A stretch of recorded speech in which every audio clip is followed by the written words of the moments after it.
Hello students, मैं आज यहाँ पर प्रश्न 3 लेकर आई हूँ लैंग्वेज अक्रॉस द करिकुलम का यूनिट फर्स्ट का, जिसे अब हमने इस क्वेश्चन को तैयार करना है। ठीक है, ये भी आपके एग्जामिनर की पॉइंट ऑफ व्यू से मोस्ट इम्पॉर्टेंट क्वेश्चन है। ठीक है, आपके पेपर में ये पूछा जाता है कि पाठ्यक्रम के तहत भाषा उपागम का अर्थ। ठीक है, पाठ्यक्रम आपको पता है ना स्टूडेंट्स, पाठ्यक्रम क्या होता है? करिकुलम, आपका सिलेबस, जो आपका पूरा आपके लक्ष्य को प्राप्त करने के लिए सिलेबस रेडी किया जाता है। आपके स्कूल की जितनी भी एक्टिविटीज़ हैं उसे भी इंक्लूड किया जाता है, जो आपने पढ़ना है लिखना है उसे वो सिलेबस बनाया जाता है। अब मैंने पहले ये वीडियो स्टार्ट करने से पहले सिलेबस को ही रेडी किया था, पता है ना, मैंने सारा सिलेबस के बारे में आपको एक एक चीज़ क्लियर की थी कि ये 50 मार्क्स का पेपर होगा, ये 100 मार्क्स का पेपर होगा। वो होता है पाठ्यक्रम, जिसे दौड़ का मैदान भी बोला जाता है। ठीक है, जहां आप अपने लक्ष्य की प्राप्ति करते हो। तो उसी पर क्वेश्चन है आज ये कि पाठ्यक्रम के तहत भाषा उपागम का अर्थ बताना है आपको, आवश्यकता बतानी है तथा लाभ का वर्णन कीजिए। आपको लाभ बताना है। ठीक है, पर आज जो हम इसमें कंप्लीट करेंगे वो भाषा उपागम का अर्थ करेंगे। डीपली अच्छे से पढ़ना है। जो जो एक एक लाइन मैंने लिखी है वो आपको बहुत अच्छे से याद करनी है समझकर। ठीक है, पाठ्यक्रम के तहत भाषा उपागम का अर्थ आज हम ये पढ़ेंगे।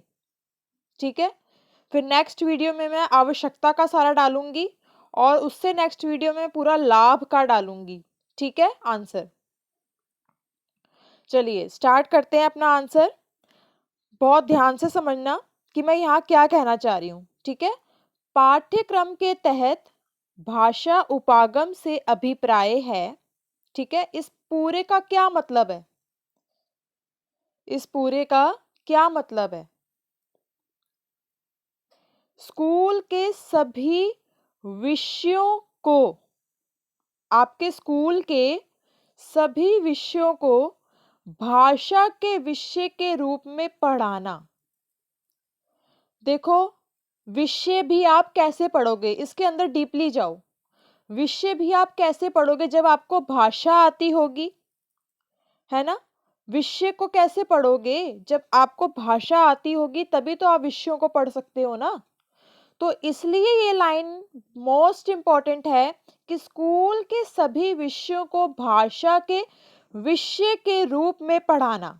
ठीक है, भाषा के रूप में लेके चलना है हमें सभी विषयों को, सभी सब्जेक्ट्स को। ठीक है, मनुष्य एक विवेकशील प्राणी होने के साथ साथ सामाजिक प्राणी भी है। ठीक है, सामाजिकता को प्राप्त करने के लिए उसे संप्रेषण की आवश्यकता होती है। ठीक है, सामाजिकता को प्राप्त करने के लिए उसे संप्रेषण की आवश्यकता होती है। कम्युनिकेशन की जरूरत तो पड़ेगी पड़ेगी। अब आप अकेले थोड़ी खुद से बात करते रहोगे, दूसरा इंसान भी तो चाहिए आपको बातचीत करने के लिए। ठीक है, जिसके लिए उसके पास भाषा है। भाषा से ही तो वो कम्युनिकेशन कर पाएगा, संप्रेषण कर पाएगा। जब भाषा ही उसे नहीं आती होगी तो संप्रेषण कहाँ से करेगा? ठीक है, तो सारा मुद्दा कहाँ खड़ा हो रहा है जाकर? सिर्फ भाषा पर।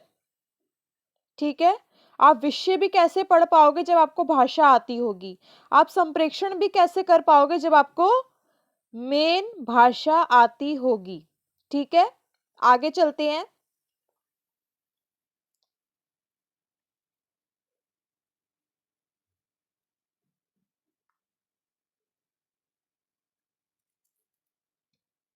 चलिए, पाठ्यक्रम के तहत भाषा एक प्रकार का पाठ्यक्रम उपागम है। ठीक है, जो संपूर्ण पाठ्यक्रम के माध्यम से भाषा के विकास पर बल देता है। ये लाइन मोस्ट इंपॉर्टेंट है स्टूडेंट्स। जो संपूर्ण पाठ्यक्रम के माध्यम से, आप उस सिलेबस के माध्यम से भाषा को और अच्छा करते हो, भाषा का और विकास कर पाते हो। ठीक है, और विकास कर पाते हो, ये मोस्ट इंपॉर्टेंट लाइन है। ठीक है, इसके तहत भाषा का विकास केवल भाषा शिक्षक का ही कार्य नहीं है, ये आपको बताना है यहाँ कमेंट करके कि इसके तहत भाषा का विकास केवल भाषा शिक्षक का ही कार्य नहीं है। समझ रहे हो बात को? भाषा मतलब जैसे हिंदी है, ठीक है, सिर्फ हिंदी के टीचर का कर्तव्य नहीं बनता कि वो हिंदी सिखाए। ठीक है, बाकी और टीचर्स का भी कर्तव्य बनता है, ड्यूटी बनती है कि वो भाषा पर अच्छी पकड़ बनवाए स्टूडेंट से। ठीक है, उनको बल दे, उनको प्रेशर इस बात का करे कि भाषा को आपको इतना अच्छा करना है, भाषा के माध्यम से ही आप सब कुछ कर सकते हो, आगे सारे सब्जेक्ट्स पढ़ सकते हो। सिर्फ एक भाषा शिक्षक का ही कर्तव्य नहीं है यहाँ पर, बल्कि सभी विषयों के, जितने भी मैथ्स का टीचर, इंग्लिश का टीचर, जीके का टीचर, साइंस का टीचर, सोशल स्टडी का टीचर, ये सब मिलकर इनको अपनी ड्यूटी निभानी होगी भाषा के प्रति, बच्चे का दिमाग भाषा को अच्छा बनाने में लगवाना। ठीक है, बल्कि सभी विषयों के शिक्षकों का कार्य है, क्योंकि भाषा ही सभी विषयों के ज्ञान का माध्यम है, क्योंकि भाषा ही सभी विषयों के ज्ञान का माध्यम है। ठीक है, हम भाषा से ही सारे विषय अच्छे से कर पाते हैं। अगर हमने फैमिली में हिंदी सीखी है तो हम जब स्कूल में जाएंगे तो हिंदी के माध्यम से ही बाकी सारे सब्जेक्ट्स सीखेंगे, हम संप्रेषण कर पाएंगे, हम कम्युनिकेशन कर पाएंगे। भाषा आती होगी तभी तो आप अपने विचार अपने शिक्षक के सामने, अपने टीचर के सामने रख पाओगे। ठीक है, जब भाषा ही नहीं आती होगी तो आप कैसे अपने मन की बात अपने अध्यापक तक, अपने फैमिली वालों तक पहुंचा पाओगे? ठीक है, नेक्स्ट पॉइंट इसका क्या है? LAC, LAC समझ रहे हो? ये आपका सब्जेक्ट का नाम है, जो हम पाठ्यक्रम के तहत भाषा उपागम पढ़ रहे हैं ना फ्रेंड्स, स्टूडेंट्स, वो आपके चैप्टर का ही ये क्वेश्चन पढ़ रहे हैं, हम आपके सब्जेक्ट का ही क्वेश्चन पढ़ रहे हैं। ठीक है, LAC, LAC इंग्लिश में क्या है? Language across curriculum. ठीक है, एक मार्ग प्रदान करता है, यह एक रास्ता दिखाता है जो छात्रों को भाषा कौशल का प्रयोग न केवल परंपरागत रूप से केवल भाषा सीखने में ही नहीं, बल्कि शैक्षिक व व्यावसायिक विषयों के द्वारा भी भाषा पाठ्यक्रम की शब्दावली संप्रत्य सिखाता है।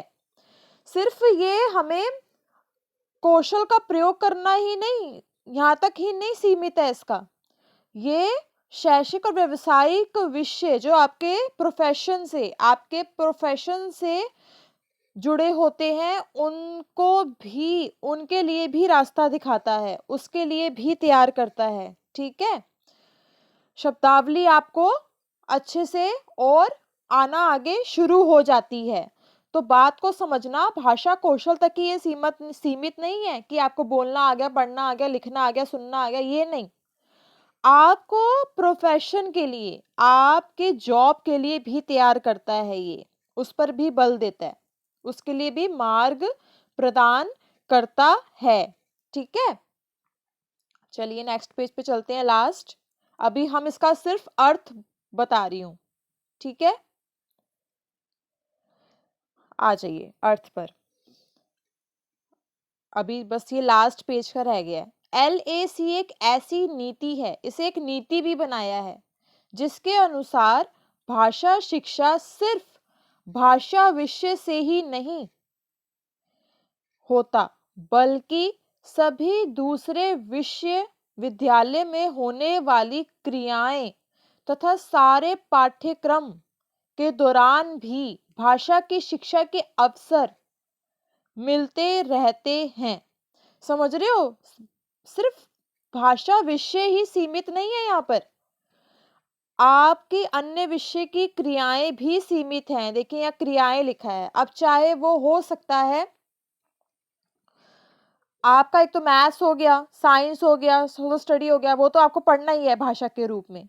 बाकी आपकी और भी जो विद्यालय में क्रियाएं होती हैं, जैसे पेंटिंग का कंपटीशन हो गया, ड्राइंग कंपटीशन हो गया, जंप कंपटीशन हो गया, दौड़ने का कंपटीशन हो गया, ये सब क्रियाएं भी इंक्लूड होती हैं। ठीक है, तथा सारे पाठ्यक्रम के दौरान भी भाषा की शिक्षा के अवसर मिलते रहते हैं। इन पाठ्यक्रम के दौरान भी भाषा की शिक्षा के अवसर मिलते रहते हैं। मतलब यहाँ भी तो शिक्षा इंक्लूड है ना आपकी, आप ड्राइंग सीख रहे हो, ड्राइंग कंपटीशन में फर्स्ट आ रहे हो, सेकंड आ रहे हो, यहाँ भी तो आपको शिक्षा ही मिल रही है, आपका नुकसान थोड़ी हो रहा है इस चीज में। समझ रहे हो ना मेरी बात को? इसके द्वारा छात्र अपनी भाषा कुशलता को बढ़ाते हैं। आपकी इन चीजों से भाषा कुशलता ही बढ़ रही है। ठीक है, किसका फायदा हो रहा है? भाषा कुशलता ही बढ़ रही है, इस चीज का आपका फायदा हो रहा है। तो स्टूडेंट्स, आज हमने अर्थ को समझ लिया इस क्वेश्चन के। अब मैं जो नेक्स्ट वीडियो इसी क्वेश्चन 3 की जो लेकर आऊंगी वो आवश्यकता पर होगी सारी। ठीक है, कि भाषा पाठ्यक्रम के तहत भाषा उपागम की आवश्यकता। ठीक है, अब उसकी आवश्यकता कैसे है, क्या क्या हो सकता है उस चीज से। तो समझ रहे हो ना बात को? मैंने आज इसके अर्थ को कंप्लीट करवा दिया है। फिर दोबारा वीडियो को सुनना ध्यान से कि मैंने क्या समझाने की कोशिश की है।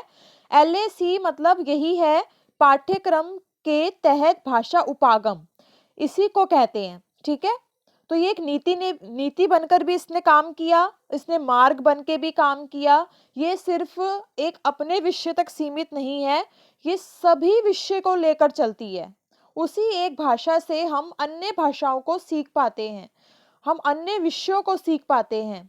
ठीक है, और ये सिर्फ हमारे भाषा शिक्षक का कर्तव्य नहीं है इस चीज को सिखाना, सारे विषयों के अध्यापकों का कर्तव्य बनता है कि वो हमें भाषा को सिखाएं।